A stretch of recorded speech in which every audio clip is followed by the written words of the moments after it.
NSYNC, the band I bet you all wish you could forget about. Well, No Strings Attached is not a terrible album. I mean, considering I had no expectations whatsoever. I mean, there's some fun pop songs on here, some decent songwriting at times. Um, I like about maybe half the songs on the album. I mean, the first song, Bye Bye Bye, which I'm sure we've all heard, it's catchy but kind of dumb. I don't hate it. I thought Space Cowboy was kind of a decent one. Toward the end of the album, there's some interesting songs. I like the title track. Bringing the Noise is pretty good. Digital Get Down is interesting and experimental, I suppose. One thing I hate about this band is their harmonies are so cringe. Like when they all put their voices together, it sounds terrible. They're better off when like one person's singing at a time.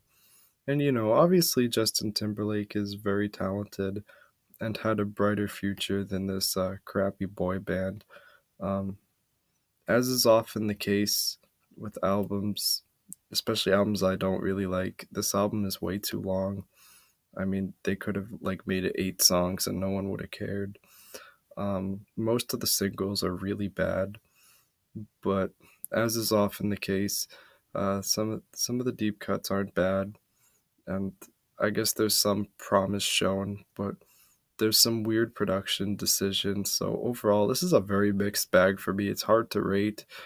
I think my final rating would be 1.75 out of 5, um, which is not very high. I don't think too highly of this album, but I also didn't hate it.